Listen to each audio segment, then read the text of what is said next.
మా ఆయన నన్ను డీమార్ట్‌కి తీసుకెళ్ళమంటే అస్సలు తీసుకెళ్ళట్లేదు. "నీకేం కావాలో చెప్పు నేను తెచ్చిస్తా" అంటున్నాడు.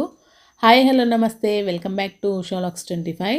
లాస్ట్ ఇయర్ డిసెంబర్‌లో గీతకి వ్యాక్సిన్ ఏయించడానికైతే వెళ్ళాము. అప్పుడు డీమార్ట్‌కి వెళ్దామంటే "వద్దొద్దు ఇప్పుడెందుకు, పండగ ముందు వద్దాంలే, నేను తీసుకొస్తాలే అప్పుడు" అనేసి నన్ను చక్కగా మాటలు చెప్పి అయితే తీసుకొచ్చేసిండు.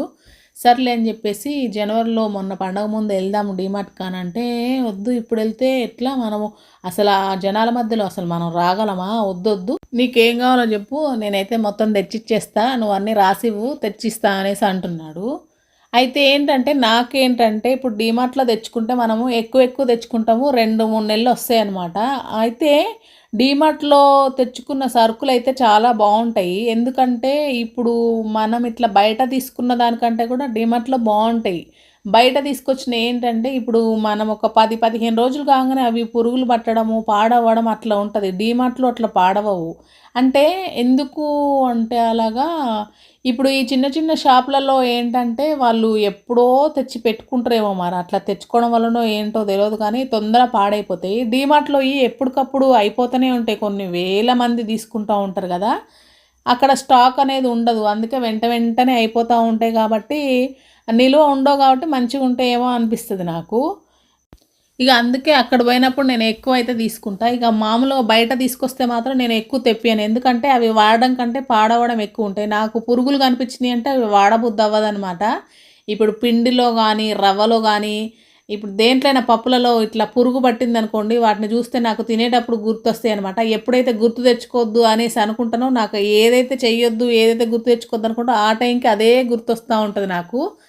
అందుకని నేను వీలైనంత వరకు జాగ్రత్తగా ఉంటా. ఒకటికి 10 సార్లు చెక్ చేసుకుంటా ఉంటాననమాట. అవి ఎట్లున్నాయి ఏంటిదనేసి. ఇక లేకపోతే ఇప్పుడు కొన్ని రోజులు ఎక్కువైనాయి అనుకోండి, ఏమైనా నాకు డౌటొస్తే నేను ఎండలో పెట్టేస్తా. లేదంటే జల్లెడ పట్టుకోవడము, ఏరుకోవడం అట్లయితే చేస్తా నేను. బియ్యంలో పురుగులు చూసినా కూడా నాకు అసలు అన్నం తినేటప్పుడు గుర్తొచ్చిందనుకోండి, ఇక అయిపోయినట్టే. నాకు అట్లా అనిపిస్తా ఉంటదనమాట. చిన్నప్పుడు వాష్‌రూమ్‌లు బయటుండేటియి గదా! చిన్నప్పుడేంది మాది ఇప్పటికి బయటే ఉంది. అయితే దెయ్యం సినిమాలు జూసినప్పుడు ఇంగ నైట్ పూట జూసినా, ఎప్పుడు జూసినా గూడా చూసేసి మామూలుగా వాష్‌రూమ్‌కెళ్దామనేసి బయటికెళ్తే, అప్పుడు అసలు మొత్తం చీకటుంటది కదా! అటు పక్కనంతా ఇప్పుడు ఇంతవరకు మొత్తం ఓపెన్ ప్లేస్‌లుండేటియి. ఇప్పుడంటే ఉండకపోవచ్చేమో గానీ, మాకైతే ఇప్పటికి ఓపెన్ ప్లేస్ ఉంటది. బయటికెళ్ళాలంటే భయమేస్తేనే ఉంటది. మా ఇంటి దగ్గర, మా అమ్మ వాళ్ళ ఇంటి దగ్గర కొత్తగూడెంలో అప్పుడేంటంటే మాకు బాత్రూమ్ బయటనే ఉండేది. అయితే ఎనక్కెళ్ళేటప్పుడు మా ఇంటెనకాల మొత్తము ఖాళీ ప్లేస్ అనమాట. రైల్వే ప్లేస్ ఉండేది. మొత్తం చెట్లుండేటియి. అయితే మేము వాష్‌రూమ్‌కెళ్ళాలంటే బయటికెళ్ళాలి.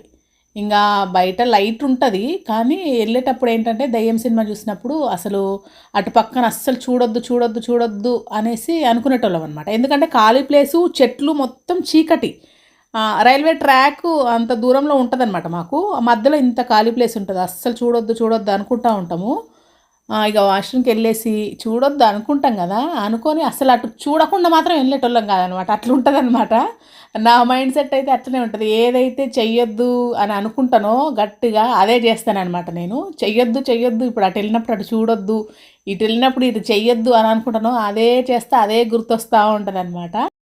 ఇగ నా సామాన్లయితే సదిరేసుకున్నా. ఇగ గిన్నెలు ఒక బండెడు గిన్నెలయితే యేసుకొని తోమేస్తా ఉంటా చూడండి. ఇగ ఎక్కడ ఎవరింట్లో అయినా ఉంటాయో ఉండవో నాకు తెలవదు గానీ, మా ఇంట్లో మాత్రం ఉండేది నలుగురే గానీ, ఎన్ని గిన్నెలు పడతాయంటే, అసలన్ని గిన్నెలు పడతానే ఉంటాయి, పడతానే ఉంటాయి. నిజంగా ఆ సింకు ఒక అక్షయ పాత్ర. చాలా రీల్స్ చూసిన నేను. ఈ వీడియోలు కూడా చాలా చూసిన నేను. సింక్‌లో ఒక గిన్నె పెడితే ఇన్ని గిన్నెలైతాయి అన్నట్టు. మా ఇంట్లో కూడా అంతే. ఎన్ని గిన్నెలు పడతాయంటే ఎప్పటికప్పుడు తోమినా అట్లే పడతాయి, తోమకపోయినా అన్ని గిన్నెలు పడతానే ఉంటాయి. చూడండి ఎన్ని గిన్నెలో. రోజు ఇప్పుడు అన్ని తోమినా మళ్ళీ సాయంత్రంకి ఇన్నయితాయన్నమాట. ఇంక అట్లా గిన్నెలు పడతానే ఉంటాయి. ఇక ఆ గిన్నెలన్నీ తోముకుంటా ఉండాలనమాట నేను.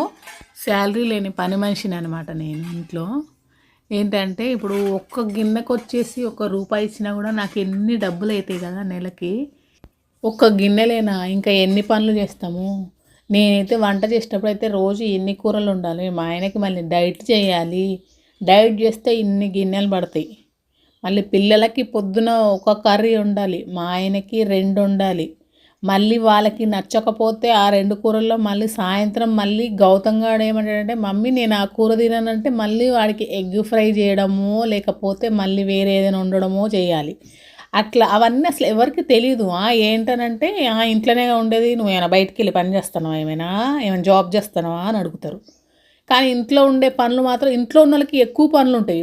బయటికెళ్ళి జాబ్ చేసేటోళ్ళు ఏం చేస్తారు, ఫటాఫట పొద్దున్నే చేసేసుకొని వెళ్ళిపోతారు వాళ్ళు. కానీ ఇంట్లో ఉన్నోళ్ళకి అట్లా కాదు కదా, ఎన్ని పనులుంటాయంటే వాళ్ళకి. ఇక అది ఇంట్లో ఉన్నోళ్ళకే తెలుస్తాయి అవి, ఆ పనులు ఏంటిదనేది. ఇక మా ఆయన అయితే ఏంటి ఇంట్లో వంట కూడా చేసుకోలేవా, ఇక అన్నం కూర కూడా వండుకోలేవా ఇంట్లో ఉండి అంటాడు. ఇక ఆయన ఒక్క అన్నం కూర అయితే వండి పడేస్తాం పక్కన. అట్లా కాదు కదా మరి, మనిషికో రకంగా చేసి పెట్టాలి కదా మరి వీళ్ళకి. అయినా చేసేటోళ్ళనే అంటారులే వీళ్ళు, ఏంటంటే ఏదో కాయలున్న చెట్టుకే రాళ్ళ దెబ్బలు అంటారు కదా, ఇక అట్లా అనమాట. చేయనోళ్ళు గప్చుగా నోరు మూసుకొని ఉంటారు, అట్లనే ఉంటారు. చేసేటోళ్ళనే అంటారు అనమాట. వాళ్ళని ఏమనరు, వాళ్ళకి ఒక అన్నం కూర వండేసి అక్కడ పడేసి తింటుందని లేకపోతే సావండి అనుకుంటూ పోతారు కదా, అట్లాంటి వాళ్ళని అయితే గప్చుగా ఇక వాళ్ళు తింటారు చచ్చినట్టు. కానీ మనం అట్లా కాదు కదా, వాళ్ళు అడిగినవన్నీ చేసి పెడతా ఉంటాం. అయినా కూడా ఆ ఇంట్లో ఉండి ఆ మాత్రం చేసుకోకపోతే ఇంకేం చేస్తావు. ఆయన అయితే ఏమంటాడంటే ఇక్కడ అందరూ పనులకు వెళ్తారనమాట, పొలం పనులకి అని ఏ పనులు ఉంటే ఆ పనులకైతే వెళ్ళిపోతారు. వాళ్ళు పొద్దున్నే 5 గంటలు లేసి ఇంట్లో పని అంతా చేసుకొని క్యారేజ్ కట్టుకొని వాళ్ళు పనికి వెళ్తారు, మళ్ళీ వచ్చి పని చేసుకుంటారు అని అంటాను. వాళ్ళు క్యారేజ్ కట్టుకొని పనికి వెళ్తే వాళ్ళకి డబ్బులు ఇస్తాను, మరి వాళ్ళు బయటికి పోయి చేసినందుకు వాళ్ళకి డబ్బులు వస్తాను, నేను ఇంట్లోనే చేస్తాను కదా మరి అంత పని నాకు ఇస్తానులా మరి ఏమైనా శాలరీలు. ఇంకా అట్లయితే అంటూ ఉంటాడు అనమాట. ఇక ఎంత చేసినా కూడా ఎవరు గుర్తించకపోయినా పర్లే కానీ ఏం చేస్తానో అని అంటారు చూడండి, అప్పుడు వస్తుంది అనమాట. పిల్లలు కూడా అంతే, మేము వెళ్ళిన తర్వాత ఖాళీ కదా మమ్మీ, నువ్వేం చేస్తావు మమ్మీ, పొద్దుంతా ఖాళీగా ఉంటావు, మేము వచ్చేదాకా ఏం చేస్తావు మమ్మీ, ఖాళీగా ఉంటావు కదా అని అంటారు. వీళ్ళు వెళ్ళేదాకా ఒక పని ఉంటే వీళ్ళు వెళ్ళిన తర్వాత నాకు ఇంకా డబల్ ఉంటుంది, ఇంకా మళ్ళీ ఫ్రెష్గా అన్నీ చేసుకోవాల్సిందే. నేను వాళ్ళ వరకు చేసి పంపిస్తాను నేను వంట, మళ్ళీ వంట చేసుకోవాలా, ఇల్లంతా మళ్ళీ ఊడ్చుకోవాలి, ఎక్కడ బట్టలు అక్కడ ఎక్కడ గిన్నెలు అక్కడ అన్నీ పడుంటాయా, ఫాస్ట్గా వీళ్ళకి చేసి పంపిస్తానా, తర్వాత అన్నీ మళ్ళీ చేసుకోవాలి కదా నేను. ఇక అవన్నీ ఏం కనవడం, ఇక వీళ్ళు వెళ్ళంగానే మంచిగా కూర్చొని టీవీ చూసుకుంటా ఉంటాను అనుకుంటా. ఇక ఫోన్ చూడడము టీవీ చూడడం ఇది ఒక్కటే కనిపిస్తూ ఉంటుంది అనమాట వీళ్ళకి. ఈ గిన్నెలు అయితే నా కోసమే పుట్టినట్టుంటాయి. ఈ గిన్నెలకి నాకు ఏం రుణం ఉందో ఏమో తెలియదు కానీ తోమి చేతులన్నీ అరిగిపోతాయి. అసలు పనే లేని ప్రపంచం ఎక్కడ ఉంటే బాగుండేది, అక్కడికైతే వెళ్ళిపోవాలనిపిస్తుంది నాకు. నా ఛానల్ని ఇంకా ఉన్నా సబ్స్క్రైబ్ చేసుకోకపోతే సబ్స్క్రైబ్ చేసుకోండి, లైక్ చేయండి, షేర్ చేయండి, కామెంట్ చేయడం అయితే మర్చిపోకండి. Thank you for watching. By by.